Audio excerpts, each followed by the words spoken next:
Hello friends, welcome back to dolls vlogs. నేను ఇప్పుడు మస్కట్లో ఐఎస్డబ్ల్యూకే స్కూల్కి వచ్చాను. మస్కట్లో వేరే స్కూల్స్ గురించి నాకు అంత ఐడియా లేదు, కానీ ఐఎస్డబ్ల్యూకే స్కూల్లో మాత్రం అంటే మా పిల్లలు చదువుతున్నారు ఇక్కడే. సో ఏదో ఒక ఈవెంట్ పెడుతూనే ఉంటారు. ఇయర్ అంతా కూడా డిఫరెంట్ ఈవెంట్స్తో పిల్లల్ని ఎంకరేజ్ చేస్తూనే ఉంటారు. సో ఇప్పుడు పెట్టిన ఈవెంట్ వచ్చేసి చారిటీ ఫీట్. చూస్తున్నారు కదా ఎన్ని వెరైటీ ఫుడ్ ఐటమ్స్ ఉన్నాయో. పిల్లలందరూ కూడా పాపం చాలా కష్టపడి ఇంట్లో చేపించి మరీ తీసుకొని వచ్చినట్టున్నారు. అన్నీ కూడా చాలా ఫ్రెష్గా చాలా టేస్టీగా ఉన్నాయి ఐటమ్స్ అన్నీ కూడా.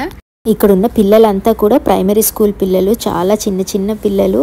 నాకు ఇక్కడ నచ్చింది ఏంటంటే ఆ పిల్లలతో పాటు పేరెంట్స్ కూడా సేల్ చేస్తూ ఉన్నారు, పిల్లల్ని ఎంకరేజ్ చేస్తూ. ఇక స్కూల్ టీచర్స్ కానీ ప్రిన్సిపల్ సార్ కానీ ప్రతి ఒక్క స్టాల్ దగ్గరికి వెళ్ళి పిల్లల్ని చాలా సపోర్ట్ చేస్తూ ఉన్నారు. మస్కట్లో స్కూల్ అడ్మిషన్ స్టార్ట్ అయ్యాయా అనేసి అడుగుతున్నారు. ఆల్రెడీ స్టార్ట్ అయిపోయాయండి. ఒకసారి స్కూల్ వెబ్సైట్లో చెక్ చేస్తూ ఉండండి. Thank you so much for watching. Bye bye.